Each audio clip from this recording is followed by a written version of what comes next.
Hello, everybody. Welcome to another episode of the Star Wars Minute. It's your daily podcast in which we analyze, we scrutinize, and we celebrate The Last Jedi 1 minute at a time. I'm Alex Robinson from alexrobinson.fun. I'm Pete the Retailer from PeteTheRetailer.com. I'm Dan McCoy of the Flophouse podcast. I'm Stuart Wellington of Hinterlands Bar. Oh. I'm Eliot Kalin on the writing staff of Housebroken on Fox, Monday nights at 9 p.m., starring Lisa Kudrow, Will Forte, Nat Faxon, Sam Richardson, Cleo Duvall. It's an all-star cast. I really recommend it. It's a show about pets. Very funny. Housebroken. Fox, Monday nights on 9. Then catch it on Hulu if you missed the original airing. All right. Well, thanks for coming back, guys, to talk more Last Jedi with us.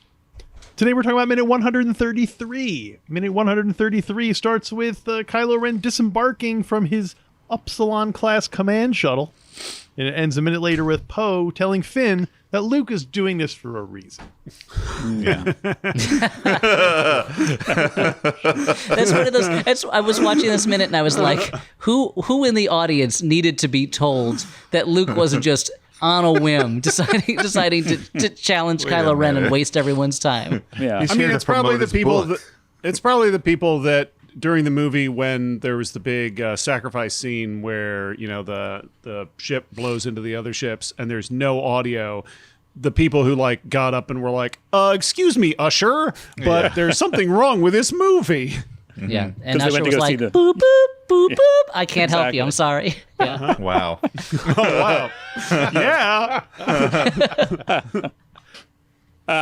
Since we're talking about Luke's reason, I do like the idea of just Poe being completely like he's kind of with it enough to recognize that Luke's doing it for a reason, but not follow up and figure out why. He's just like he's doing that for a reason. He's standing there trying to like decipher the hidden message. He's just like, I don't know. He's waving his left arm. What does that mean? Should we? I think we need to do like just completely go bonkers off the wall trying to figure out what the message is, what the reason is, without realizing that because he makes a quick leap from like he's doing that for a reason. Oh, he's stalling so he can escape. But instead, if he was just kind of like he's doing that for a reason, I think we need to start up the generator in the mining equipment. He wants us to take all our clothes off. What? He's doing this for a reason. He's going to murder Kylo Ren and Well, he but wants that's us the to thing. watch it. What Luke is doing has a good enough surface reason, which is to stop Kylo Ren. So I don't. Yeah. The idea that Yeah. there's this is one of those moments where I wish that they had just taken advantage. They had just been like, no, we just got to escape, instead of it being like, because if Luke does have a plan, he could tell his sister telepathically what his plan is. She's right there. Or he could literally yell to them, run, I'll stop them. Like, the movies do that all the time, but it feels like just an extra added layer of complication. But I feel like they needed to give Poe some, after he was wrong the entire movie, they needed to like give him something so that Poe fans could leave the movie being like, but he was right at the end. He knew Luke was doing something for a reason. You know, Yeah. he's not just a guy who assumes he knows everything, because sometimes he does know something. Who's this guy? Previously, this is my character previously Tony's. taken off their Poe Dameron shirts, balled them up and put them in the garbage, and then they had to go fish them back out again. Yeah, that's what it was like for my character Tony, Star Wars fan. Yeah. Right. Well, yeah, Luke did just literally walk through everybody like not 2 minutes ago, but you know, a couple minutes ago, he just walked through there. He was just like, all right, guys, I'm going out there. Like he could have just said like, all right, guys, I'm going out there. Go run. I'm going to go distract Right. them. Yeah. Instead, he was just kind of like, all right, love you all. You think if he had told them he was a ghost, would that have changed things? Would he be like, listen, I'm not here. I'm not going to be able to affect the outcome of the battle? Well, listen, I'm not here. If someone named Eddie calls for me, I am not can't here. take You don't know me. The last Eddie. Come on, Luke. I'm just trying to. Come on, man. Pick up the phone. I know you're there. Come on. Very similar to Tony, Luke. Star Wars fan. Luke. Hey, Luke. This is his brother, Eddie, Star Wars fan. Luke, pick up.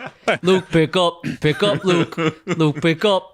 You know, Pick up, Luke. I got to for a while. There's another tangent.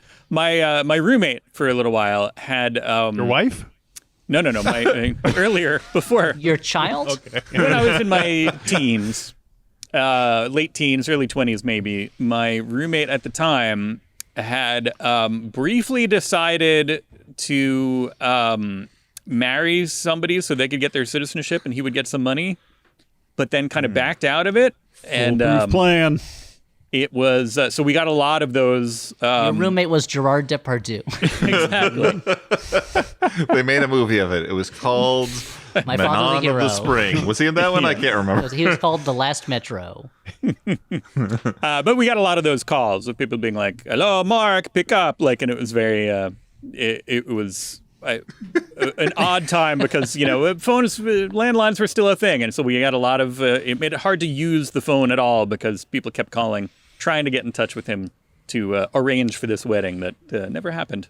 See, back then, I just had my landline perpetually plugged into the back of my computer so I could play Quake, so I didn't have to deal with that crap. Figured it out. That's a life hack. Right. You didn't have the modem where you would get knocked off if somebody tried to call.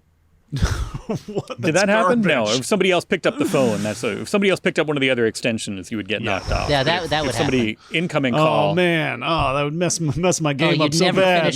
You'd never finish downloading that one Terry Hatcher picture because there'd always be calls with constantly interrupting. I'm on part 7. Come on. One thing I like in this scene is when Kylo Ren takes out his lightsaber, how the big blade goes and then the two little side blades go poing, like just a tiny beat afterwards. I mean, I love his physicality is so great. Like the way he's like kind of hunched over and like starting up his lightsaber. It's like he's like kickstarting an engine or something. Oh yeah, Yeah. Like Yeah, his he Leatherface does, or. Although I do, now that you say it, those two side blades coming out, I would have preferred maybe if he had to blow on his thumb to make them come out or something. I feel like that. Now that we talked about undercutting in previous episodes, I feel like that really would have undercut the menace of the moment. There's a little crank and he had to turn it to wind them out so that they would extend. Yeah. So they're gonna go Yeah. Oh, Alex, how am I going to censor that? You put a lightsaber. turn it over. into a little lightsaber. lightsaber. Make it into Kylo Ren's Man. lightsaber. There you go. Yeah. Speaking of physicality, though, it is interesting that Luke does show up on the macro binoculars. So, like, whatever magic this is, we're debating whether or not C-3PO is aware. C-3PO definitely has a surprise moment when we think that he sees Luke, but we're like, I guess, does C-3PO see him? Does he know what's up? But here, he shows up on the macro binoculars, so we can assume that he does. Luke is presenting himself physically enough that he's fooling all the computers and sensors and all that. I mean, I wonder if there's if it's because up till now the Force has been mainly about the mind when it's that kind of stuff, Right. but you can move rocks with it. So maybe there's some way to fool sensors, or perhaps, and this is the crazy. This is the more out there. He is teleporting back and forth so fast that he appears to be there the whole time, that actually he is not there the whole time. It's like a 24 frames effect where your eye is filling in the gaps. Yeah, there's a slight flicker to him, and so when the lasers are hitting him, clearly he's not there. He's teleported back across the. What's his that's like planet the that he lives timing. on? Where those old lady fish take care of him? What's that planet that he lives on by himself? Octo, yeah. Octo. And so he's maybe The that's Porg what maybe that's what's stronghold. he can actually teleport across the galaxy, because for some reason there is something about the idea of the Force fooling like sensors and cameras and things that seems a little strange, but it's the Force. Who knows? So I thought you were going to say he had just made like a doppelganger out of little tiny rocks, and that's what this was. And that's about I went to see the Lego The Art of the Brick exhibit where this guy makes So did I. replicas of fine art using Legos, and I couldn't quite decide whether it was kitsch or not. I mean, it's clearly kitsch. Like a three-dimensional Lego Whistler's Mother is clearly a form of kitsch, but I couldn't quite decide how seriously to take it as art. But maybe it's like that, with little rocks. Yeah, for the Greek amphora, but I made love out of this Legos. idea that you have to make a solid judgment on that in your head, Ellie. You're like, well, let's see. I'll pull out my copy of Notes on Camp. Does that help me? No, not Yeah, really. that would help. Or Ruskin's Stones of Venice, or whatever it's called. I feel like, it's because I was like, I'm genuinely enjoying seeing this reproduction of Michelangelo's David made out of Legos. But is this?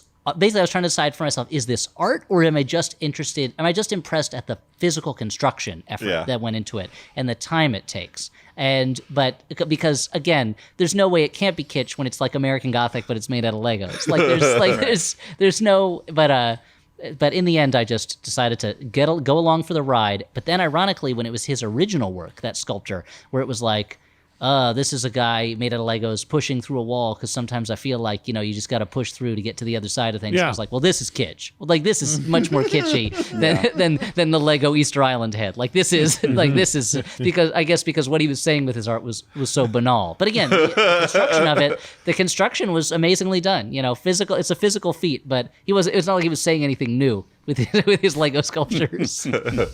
Was the David Stark raving nude? Or Yeah. did they give him a little fig leaf or something? It was. I think it was. I can't remember. I didn't get that close to his Lego. Yeah, how was that Lego dong? But I think it was. That's what we're But I think asking. it was covered up the way the real one which is. 'cause piece?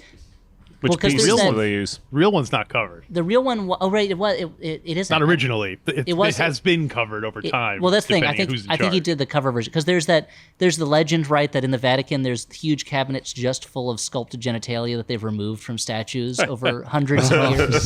Man. And that's what man, National buried Treasure in 3 that. should be about. So National, like Stuart's imagining a heist right now. He's Yeah.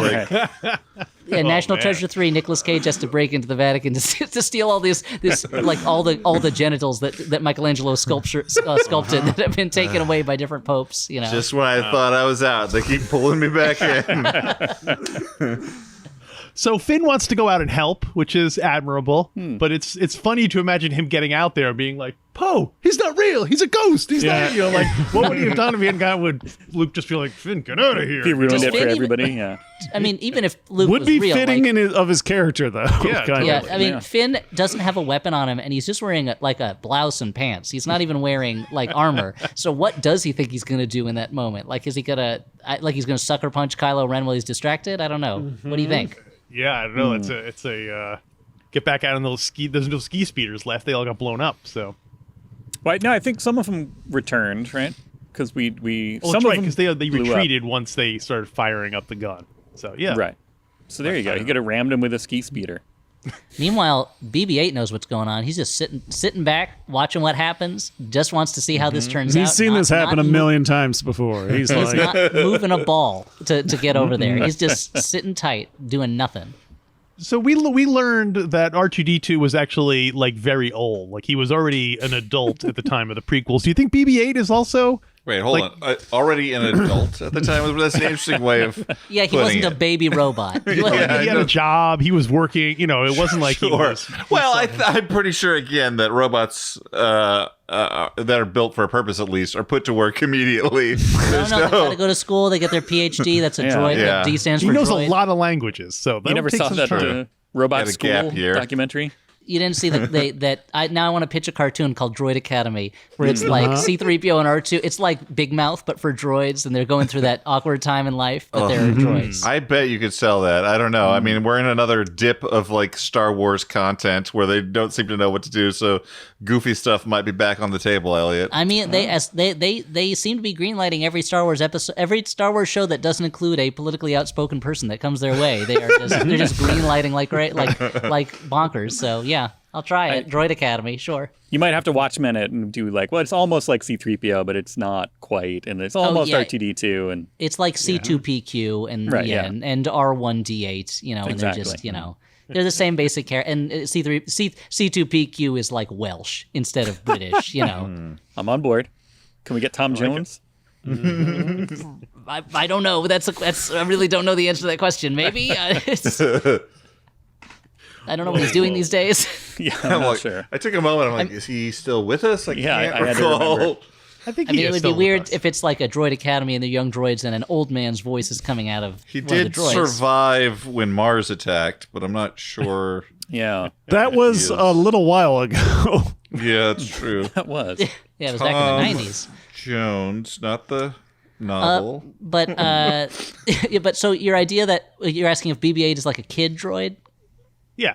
Or I whatever. think there's certain droids. These astromech droids are just programmed for mischief. So no matter how old they Yeah. are, they're just always they're just like little tricksters. Maybe it's at heart there's some still a child. Yeah. there's some quality about space cosmic navigation that benefits from thinking like a child, maybe the same way that only a child could figure out why what is it, Carino Ferrari is disappeared from the maps in the Jedi library back in the prequels. Ferrari. Yeah, Truly what is it? wonderful is the mind of a child. Yeah, I forgot the name of the planet. It's like something. It's Camino. Barista. Camino, thank you. Camino Real, the Tennessee Williams planet that only a kid knew was not there. Because he's a big fan. He's a huge fan of, especially his later work. That maybe there's something about astromech droids where like they need some kind of simulation of imagination to be able to plot these paths through space, and so it helps for them to have like a childlike nature that unfortunately when they're not in a spaceship leads them to do silly things and run off on their own and just do whatever and zap things with cattle prods and shoot things with extinguisher foam.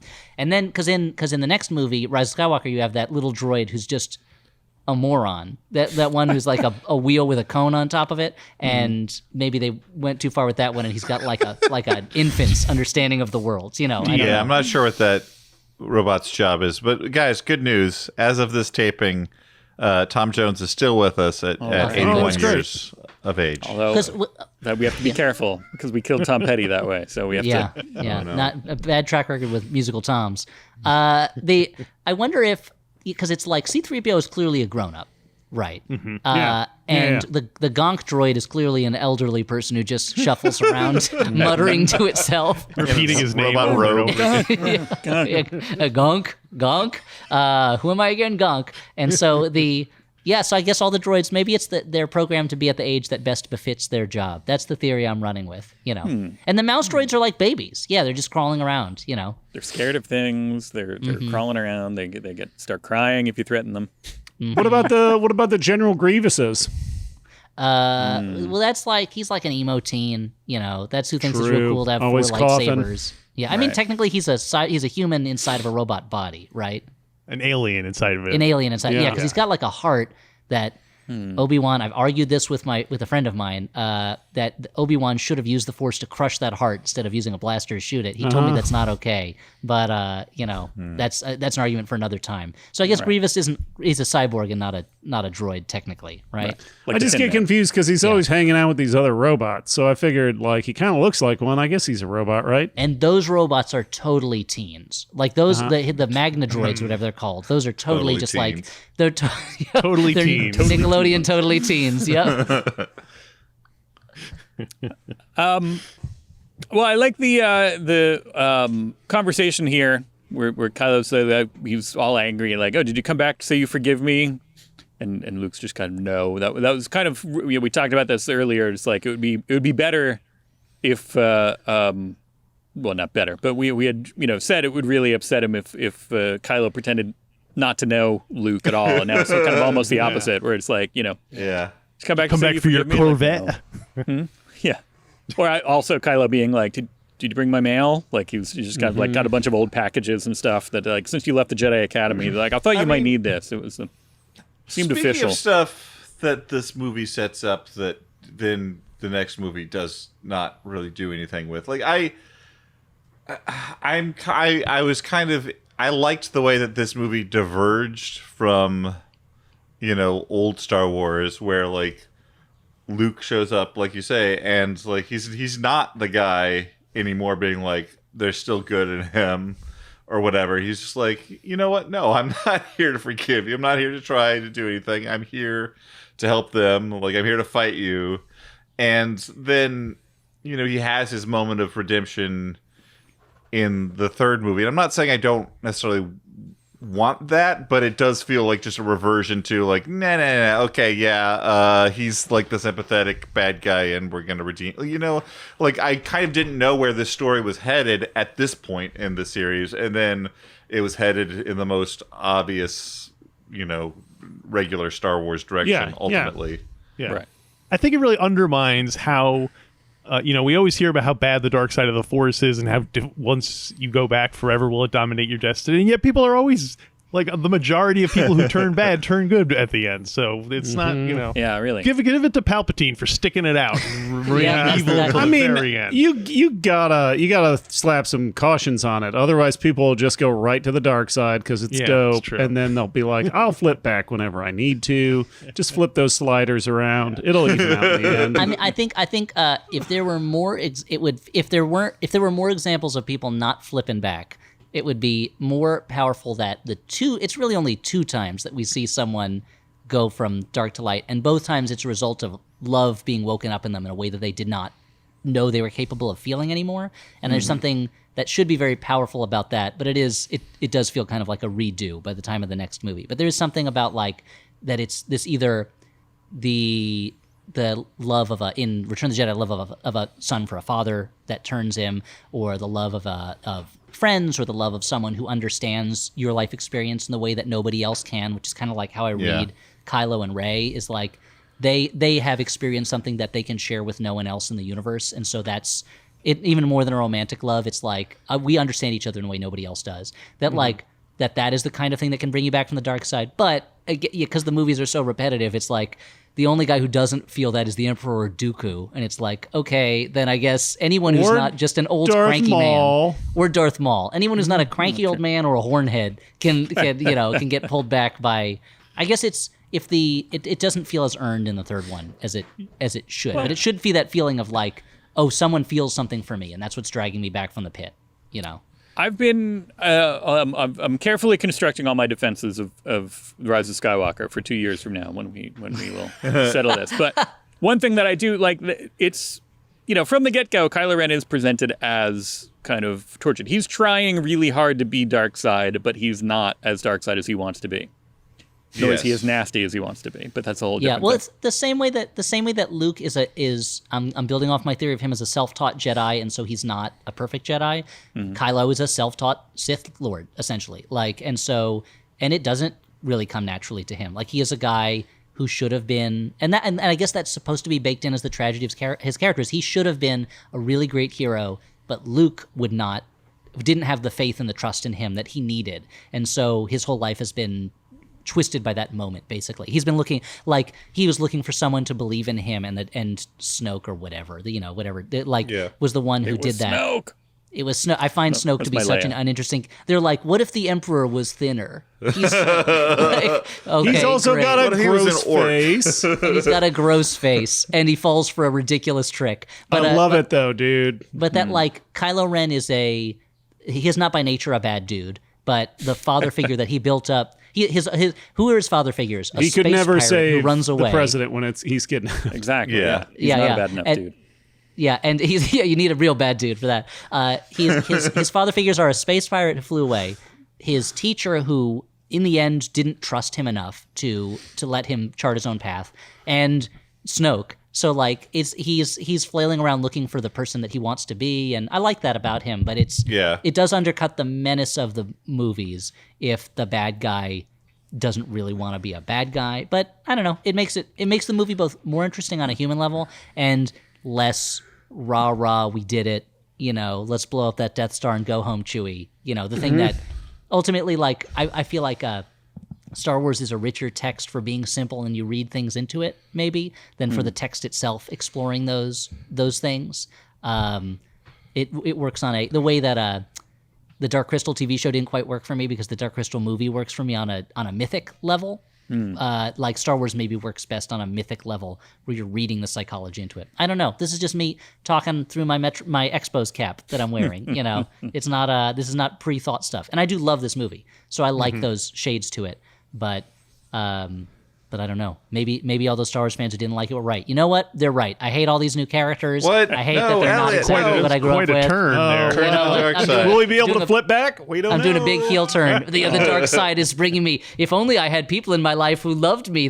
Yes, I do. I have a whole family. You know what? I'm back, guys. You know Oh, what? hey, welcome back. Yeah. Maybe the plot of Rise of Skywalker should have been Rey trying to turn Palpatine back to being good. Well, the Rise of Skywalker, that movie that I wanted it to be, was Rey turning to the dark side. And that was really, never going to happen. And really seriously going, and maybe gets pulled back at the end. But that would have been more interesting to me, is because her life has been terrible. If anyone has a reason to lash out at the universe, it's Rey. But they're not going to do that. And they teased it so much in the trailers, but they weren't going to do that. But I would have liked to have seen Rey going to the dark side and that being and Kylo pulling her back, or maybe he doesn't. I don't know. Maybe something totally new that we've never seen before happens. I don't know. Well, also the thing Pie about fight. Whole thing ends Talking with a about my pie fight. child. Maybe it turns here, into so they decide don't ruin it. they decide to finally defeat fight of the century, the big pie fight, and go for it. And just it's an intergalactic pie fight. They're throwing pies at planets, which, to be honest, is the kind of thing you would have seen in like a Steve Gerber Howard the Duck comic. Is like a Death Star that throws huge pies at planets. Totally. yeah, I'm on and then, board, and I'm hungry. The thing about Kylo 2 in this movie that I was sort of disappointed. You know, the pies they're throwing aren't like edible Oh, pies, God. right? They're just like It's just it's shaving cream, basically. Yeah. In college, we did a pie fight movie and we used real whipped cream, and that was a mistake because then we all smelled delicious for the next day, and then we smelled terrible for the next week. So Wow. go Yellow ahead. jackets following you around. Oh no, just that in this movie, the other thing that sort of like reverts to the mean with Kylo Ren being the villain and having a normal redemption arc is like I like that here he really seems to be like, look, I'm not a true believer. Like, I don't necessarily like want the old ways either, bad guy wise. Like, I'm just trying to make my way, man. Like, come with me, Rey. There's a third way. We can find a third way, and maybe like we'll just run away and like. He's saying, and that "Take just my kind hand, of- we'll make it. I swear." Yeah, and that kind of just disappears. Living on a prayer. Yeah. You know, after she turns him down, like there's no, like you know, next movie comes along and he seems to have redoubled his like desire to, I don't know, be Darth Vader 2.0. I like that he says, "Did you come back to save my soul?" First of all, I don't remember soul. Did soul ever come up in Star Wars? The concept of a soul the before? Pixar movie. Yeah. Did you come back to save Soul? Because it's a well-made movie, but it's not really like a kid's movie, is it? What are you talking about? Like- Kids love the subway. Probably wouldn't be able to understand the emotions in it until at least 35. I feel Luke like. is like, I thought that about Inside Out, but kids really like that movie, even if they haven't experienced it. So maybe they do want to hear a lesson about how it's okay to settle for a job you don't want if you're inspiring kids to do the job you do want. Like, Wow. and Kylo Ren's like, it feels like the Pixar guys are working through their own issues about having their lives be all about their work, and they're never at home. And I don't know if kids can relate to that, especially during a pandemic when kids are spending all their time at home. And Luke is like, you got to look at it as a piece of art that lasts through the generations and isn't just tied to this specific moment. And then he's like, "Here, have a Happy Meal toy." Yeah, it's a dead soul.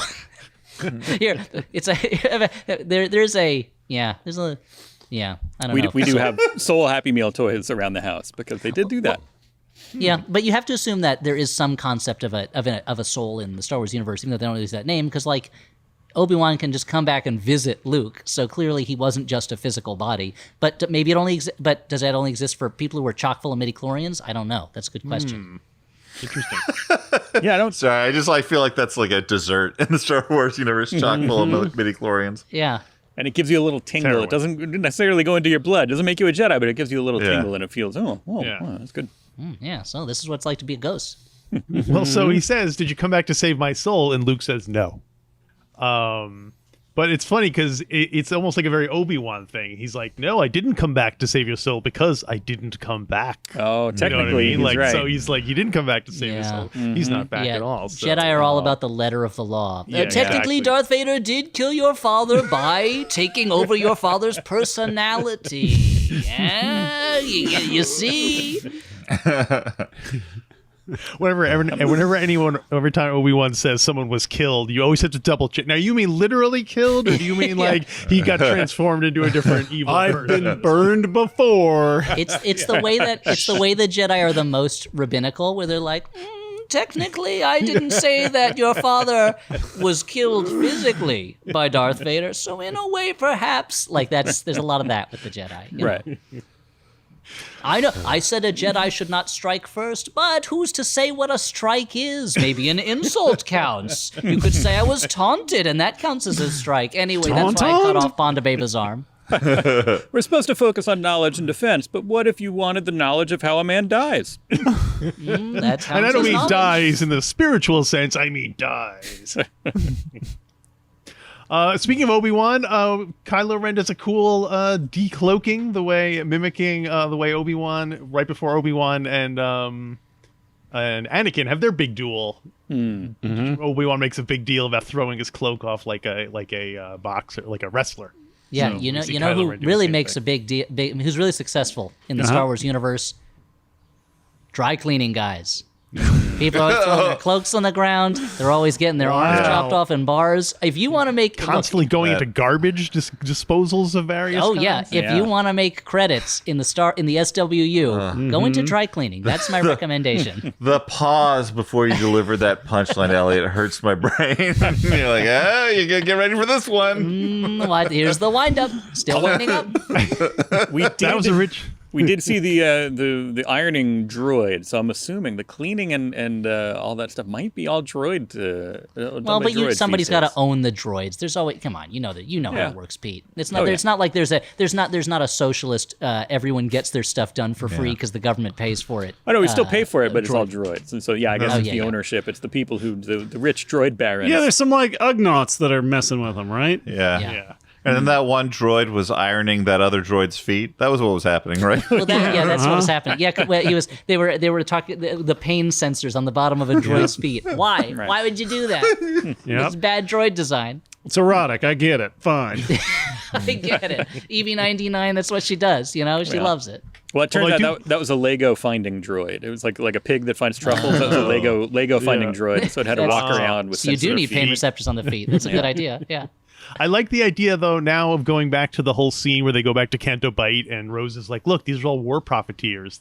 Instead they'd been dry cleaners. And she's like, see, these guys profit from both sides of the war. Oh, there was, there was a guy well, there who's like, when I started, I had nothing. I had a storefront, I had one ironing droid, and now look at me. I finally achieved my dreams. I'm a successful man, finally taking my vacation to Canto Bight. Look at this. I'm a big mocker, and I'm finally doing it. I achieved the galactic dream. And then they blow the place up, and he's like, what did I do? I work hard. I slaved my whole life. Emperor of dry cleaning. That's what happens in Spaceballs 8 is they have to take down the Emperor of Dry Cleaning. That's what it is, yeah. I keep trying to think like something about 8 yogurt, like if you ate yogurt. So if it's like a number 8, but I don't know. There's something, I'm going to keep working on it all week. You're the fan who is like, why wasn't yogurt in Spaceballs 7? What happened to the Spaceballs I grew up with? Bring him back in Spaceballs 8. Last comment I have is that Mark Hamill is inconsistent about whether he uses his lightsaber lefty or righty. Obviously, in Empire, he's using it right-handed. His right hand is the one that gets cut off by Vader. But in this one, when he turns on his lightsaber, he's using it lefty. And Go ahead. Well, sorry. What did you look up? Well, I just went on the internet and Google image searched Luke Skywalker holding lightsaber. And for the most part, when he's fighting, he uses it right hand. But in some of the publicity pictures, he's also holding it lefty. So... my guess is when he had to retrain using a robot hand, it really threw him off. And so he was like, I got to learn how to do it with both hands. I can't, the hand that I normally use, I don't have the same sensation in it because it's a robot hand. Obviously I get a little bit because that medical droid decided to poke me with a needle, which was a real nice thing to do. It's fantastic. Couldn't have handed me like a soft bunny to hold to find out if it felt stuff. Had to poke me. But he's like, I got to be good with both hands in case I lose another one. And then he had to train with his feet in case he lost both his hands. Then he had to train with his butt in case he lost his feet. Then he had to train with his hair in case he lost his butt. So he really can fight with any part of his body with a lightsaber. Interesting. Although I am picturing now a series of, 2-1B testing out Luke's robot hand. He puts a soft bunny in there. He's like, how about that? And he just crushes the bunny accident. Nope, too tight. All right. Wait, reset it. Strength levels too high. Can't use the bathroom this. We can't have a Jedi Master that's strong. No. Better turn that way down. Yeah. Well, anything else for minute 133? The battle's heating up, so we got... I can't wait to find out what the reason that the Luke Skywalker is doing this for is. Yeah. Maybe it's a chocolate reason. Could be, his grandpa gave it to him. We'll find that out tomorrow, everyone. But in the meantime, you can go to StarWarsMinute.com/merch. Check out some of the cool t-shirt designs and stuff we have on there. Not just t-shirts, you can get it on a mug, on a phone case, on a tapestry, on a pillow, etc., etc. The list is literally endless. Get it on a notebook. Get it on a notebook. You can do all that stuff at StarWarsMinute.com/merch, and you can join us here tomorrow for another Star Wars Minute. Trek.